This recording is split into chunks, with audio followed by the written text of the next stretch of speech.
Hello, welcome to Rapid Fire Marketing on LinkedIn Live.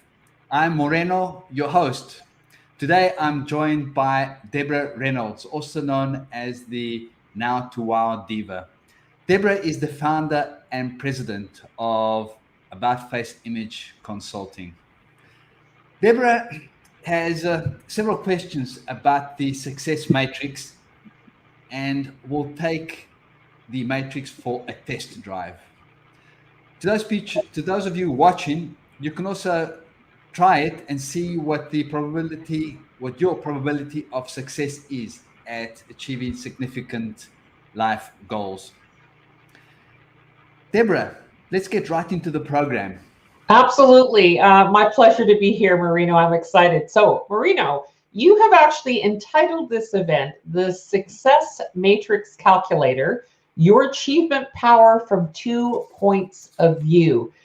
So you're going to show us a system that you designed that calculates our probability of success in bringing to life our most significant life goals. It also calculates our probability of not succeeding, which is a confirmation of our ability to perform. So we're required to assess our behavior, and it is important we are honest with ourselves. Otherwise, we're fooling ourselves in the process. On this LinkedIn Live event, we're amongst the first to witness this revolutionary 2021 innovation. And you're going to briefly explain the matrix, how anyone can use it. And using a link that you give me, I will download the matrix to experience it hands-on. And using another link, I will upload my results to the cloud. And then we can compare my success power to other people. And anyone watching can do the same. So all the results are anonymous, with the exception of mine, because everybody's going to see them. So I'm excited. Let's begin. Let me get into the first question. Moreno, what is the success matrix in a nutshell? Thank you, Deborah. Don't worry. I don't think that people will see your individual results that you enter. The success matrix is an algorithm that calculates your probability of achieving significant life goals. It is an indicator. It's not an absolute number, a predictor, you can say. For example, the life goals would be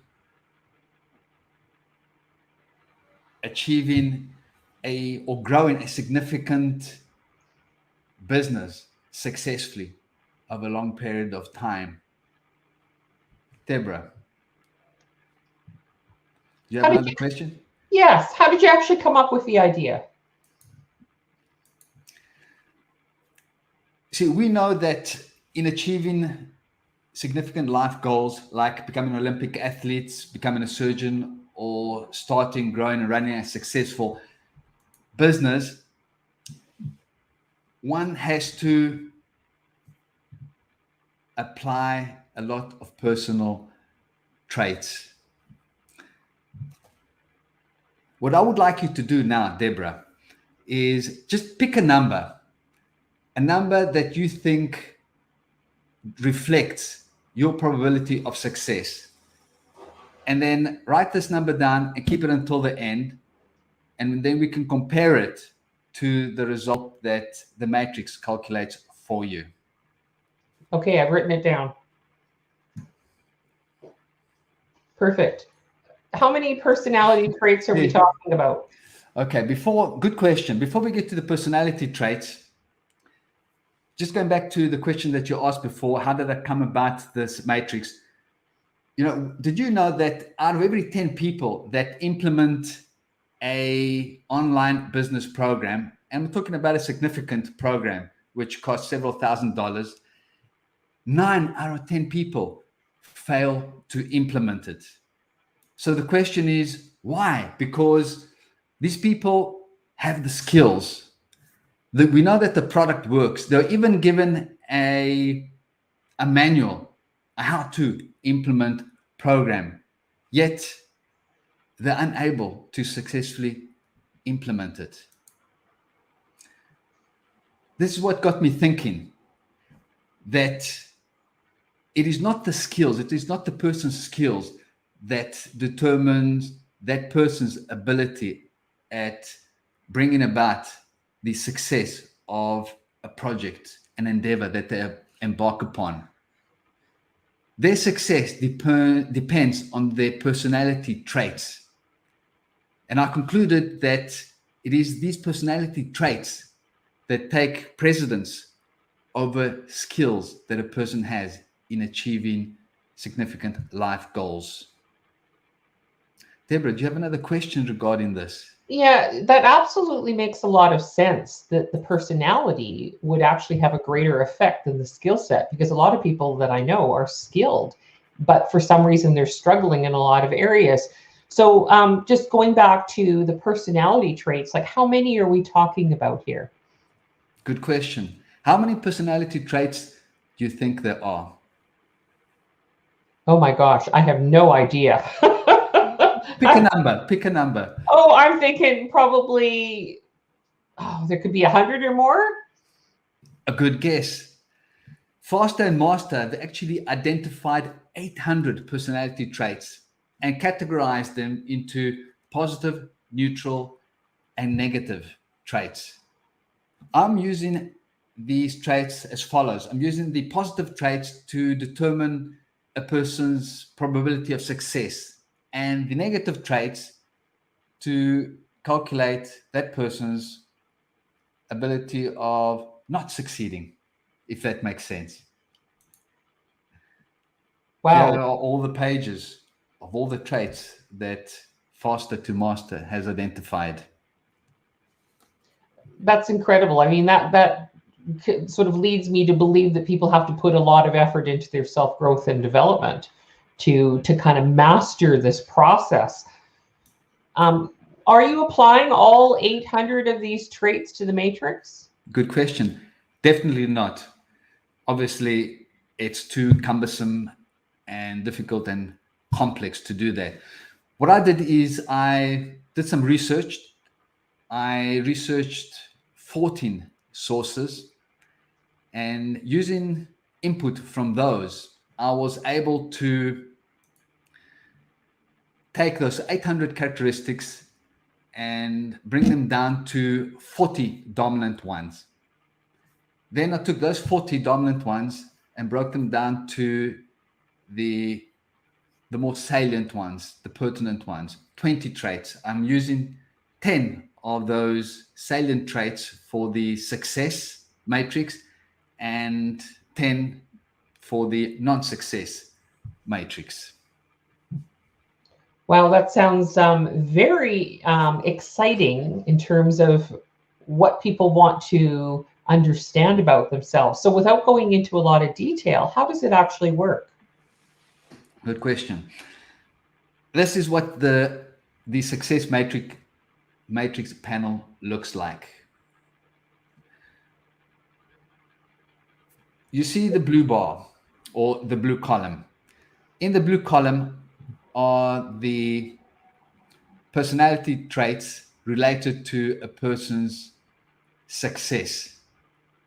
And the column with the peach blocks, squares, that is where we enter the rank for that particular trait. See, each of those traits has two values. The one determines the importance of that personality trait, and that is fixed and is not visible to the user. The other number is the important one. That number, the second number, determines the relevance of that trait to you. And here we are ranking it from 0 to 5. 5 is very high and 0 is very low, where you may not show that trait at all. So can I try this success matrix now? We will do that in a minute. I like your enthusiasm. Here is the list of the traits in exploded view. Here is an exploded view of where you type in the rank values for each of the traits related to you. And down at the bottom here, you have the green lines. The dark green line with the blue box shows the total, the probability that you will succeed. That is the number that you will calculate. And below that, in the other green lines, I've categorized the value into 4 sections. For example, the first one from 0 to 25 means that you are most unlikely to succeed. The second one, 26 to 50, possible with continuous one-on-one help. From 51 to 75, you're likely with only guidance from a coach. And if your score is between 76 and 100, you will succeed under your own willpower. You see the red arrow that shows the non-success page. Now, there is the non-success page. In the pink section, you see all the personality traits related to not being able to succeed at a significant project. Here are the negative traits exploded view. Now, you wanted to try this hands-on. This is your opportunity. What I would like you to do now, Deborah, is to use the link, this link, which is in blue. I have pasted that in the comments for you. I would like you to click on that link and download the spreadsheet. Perfect. Then great. I'm looking forward to trying this out. There are 2 pages that you need to focus on. The one is the success page. Answer each of those questions. In other words, rank them from 0 to 5. The success matrix will calculate a value for you. Write that down. And then switch to the non-success page, the page with the pink column with the non-success personality traits, and do the same for that. Once you have a value, a non-success value, write that down as well. Okay. Are you wanting me to do this live in front of people, or do you want me to just score this going through on my own and then talking about it? No, just score it as you go through and just verbalize each personality trait. Okay, so perfect. We are So able to. Okay, I'm on the success scoring page. So it's an Excel spreadsheet, which is really nice. It says scoring page, how strong are each of your habits listed below? So the first one is aspiration, ambition, and passion. I'm going to be saying that, do you want me to tell what my score is? Do you want me to share? If you want to, sure, of course. Okay, all right. So I'm going to say it's going to be a 4. I'm always saying that people can have more passion. I always believe there's always room for improvement. So I'm going to say a 4. My drive, my willpower, and my motivation, I'm going to say is a 4. Willingness to learn, curiosity, and reading, I'm going to say that's a 5. It could always be better, but I'm always in a learning mode. So my patience, I'm going to say I'm way better than that. I've disciplined myself pretty well to be patient and knowing that I have a learning curve and that failure is, there's lessons around that. I'm going to say a 4. Belief, optimism, and confidence, that's changed over the years. There was lots of times I struggled mentally with that. I'm going to say 4 with that. There's always room for improvement in that area. Embracing faith and embracing even more confidence. Embracing challenges, courageous and adventuresome. I would say that, well, part of business is always taking risks. So I'm going to say that I'm a 4 on that. Communicate, connecting with people and networking. I do a fair bit of that. Can I do a whole lot more? Well, hey, I'm doing a summit, so I'm always talking to people. I'm going to say 3 to 4, but we can't do a 3.5, can we? So I'm going to do a 4 on that one. Humility and integrity, 4. There are times that I could be a little bit a speaker trader. We could always make ourselves number 1. Character integrity is very high for me, so I would almost even want to score those differently. but I'm going to say a 4. Decisive, taking action, I'm going to say a 4. Self-discipline, there are times I struggle with that, and then that's why I need team to be able to work around me to keep me on track. I'm going to say a 3 on that one. So my probability that you will succeed, 66%. There we go. Okay, do you want me to? I'm going to write that down, 66 for the first part. And then I move on to the non-success scoring page, correct? Yes. Okay. All right. So the scoring says, how strong are each of your habits listed below? So the first one is habit of making excuses. I catch myself a lot on that. I'm working on that. I'm going to say a 3. Undefined goals, no passion. So I do have very defined goals with that. I'm going to say a 4. I'm never going to say that I'm kind of perfect in any areas because there's always room for improvement. The habit of inaction and procrastination. There are times that I load way too much on my plate and have to pull back, but I try to get the basics of things done. So do I push things off that I don't need to do occasionally? Let's be fair. I'm going to say a 3 on that one. So remember that if you don't manifest these behavioral traits, then your score is very low. But if you manifest these traits a lot, then the score is high. Okay. Feeding distraction and shining objects. Oh yeah, I always say that I'm kind of like, as an entrepreneur, borderline ADHD. So it's easily distracted. I have to rein that in. I'm going to say a 3 with that. It says waiting for the right time and chasing the silver bullets. No, I'll jump into a lot of things. I'll say I'm a 4. Giving up, not believing, persistence. Now, hang on, Okay. Deborah, about I want to make sure I'm interpreting that correctly. Yeah, about chasing silver bullets. Do you do that or not? Okay, you're saying how strong is the habit of doing it versus not doing it? Because if you do chase silver bullets, then it's a 5. If you never chase silver bullets, it says 0. Okay, so let me go back to where it says the habit of making excuses. I said 3, kind of middle of the road there. But if I'm tending to the undefined goals and passions, do you make excuses? What I'm saying, I actually do have defined goals and passions. So would that be a 2? Am I scoring it the opposite direction? It sounds as if you're scoring it in the opposite direction. So do you make excuses? Yes? Only occasionally. Then it's low, 1.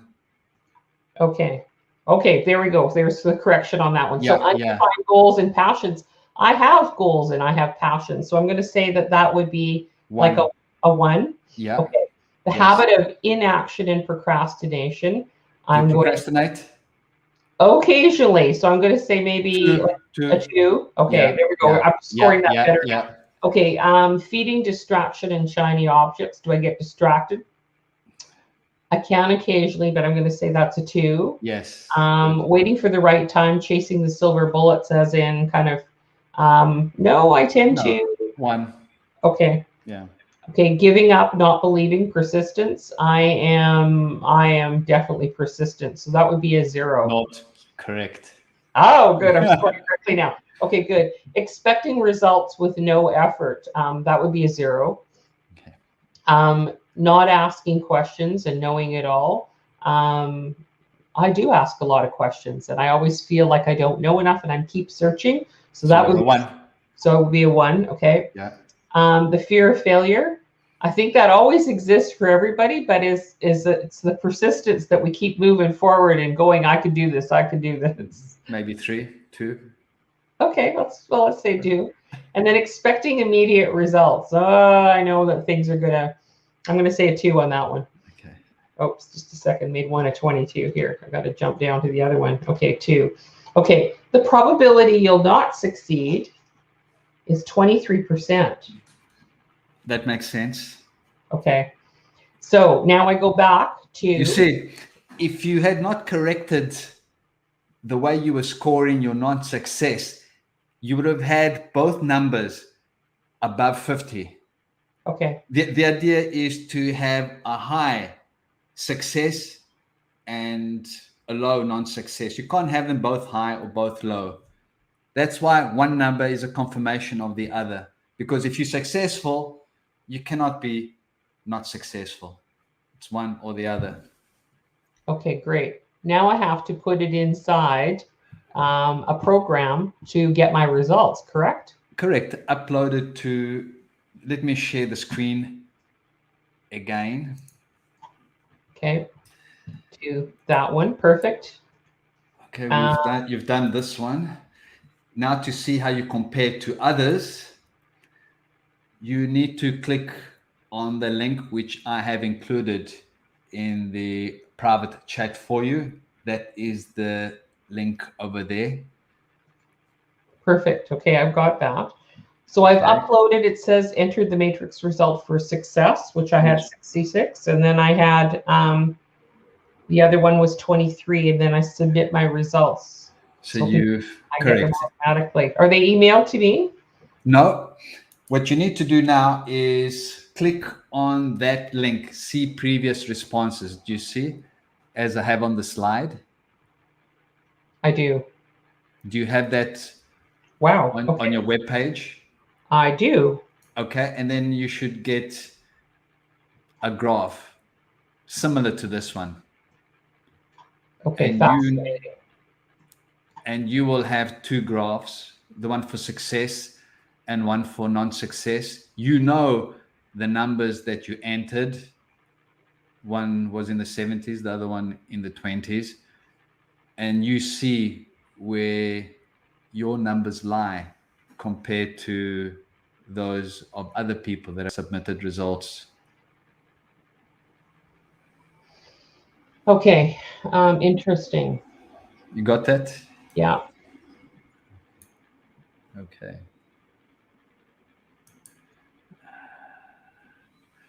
And that is how it works.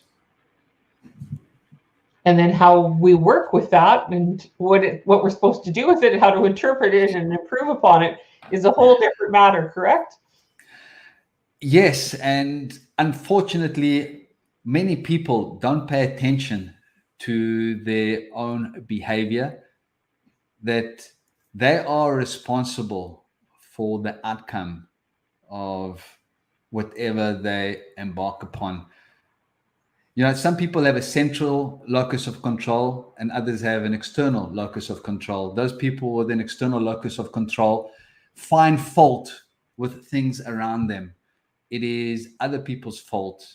The products don't work. The user manuals are inaccurate.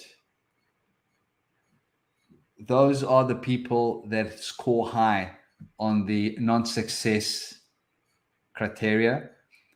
Whereas those people with an internal locus of control realize that really it is up to them whether something works or doesn't work. Seldom do things work smoothly. There are always obstacles, pitfalls, and one needs to work around them.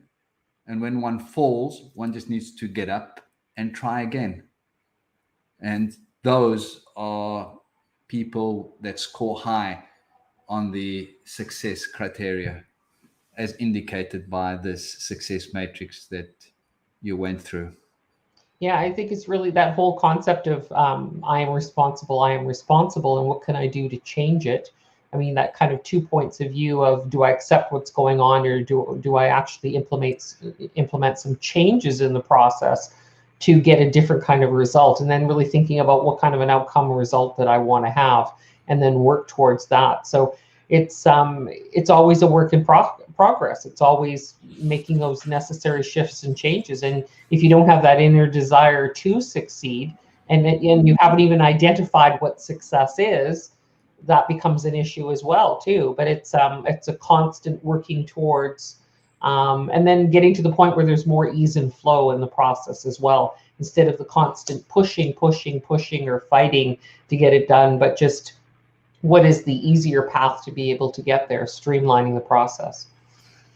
Too many people are looking for easy solutions. And to become a champion at anything, one needs to put in the effort and the time. It requires a lot of training. It requires a lot of mental health. Like for an athlete who requires a lot of physical endurance, the athlete also requires mental endurance. And for business people, although they may not require physical endurance, although it's always a good idea that they're physically fit, it definitely requires a lot of mental endurance, which means it takes a lot of training, a lot of effort every day, day in, day out. And one continuously improves. It's not like physical strength. Mental strength has no limit. Physical strength may have a limit because we are tangible human beings, whereas the mind is intangible. And in my opinion, it just can keep getting stronger and stronger and stronger. There's no end to it. And most people don't make an effort and remain weak. Other people who succeed at significant life goals, they've been training for a long time. When we see an athlete become world champion 20 years after having started, well, it took 20 years to become a champion. It's like they say, there's no overnight business success, or rather overnight business success takes 20 years. It's very much like that bamboo, wondering Yes. when is that shoot going to start coming out of the ground, and not realizing that that root system is growing down and spreading out and creating this solid foundation behind the scenes, which is really hidden. And a huge part of that mental success, developing your mental fitness, that mental muscle process, is that self-confidence, the self-worth, the value systems, understanding the character traits that are necessary for success, and putting more of that effort into your own self-growth and development. And wholeheartedly, that's what I'm all about and what my business is all about. It's part of the process. It's necessary to get where you want to go. That is an excellent analogy, the bamboo tree, because yes, we don't see any growth for several years, I believe. However, something is happening under the ground. And without that strong foundation, the bamboo that grows 1 foot a day, which is progress, will not happen without that root system in place. Deborah, we've come to the end of the half an hour. We want to respect the viewers' time. It is going to be your show next week, Thursday. I invite everyone watching to drop in next week, Thursday, 9 a.m. Pacific Standard Time. Thank you so much, Deborah, for co-hosting this rapid fire LinkedIn live event. My deepest pleasure, Moreno. We appreciate you taking the time to take the Success Matrix for a test drive and asking those relevant questions. A big thank you to our attendees. Try the Success Matrix. I will post the links for downloading the matrix and uploading the results so you can compare your results to those of others. I will post that in the description of the event. For additional information, direct message us. To your continued success and good health. Goodbye until we meet again. Bye, everyone.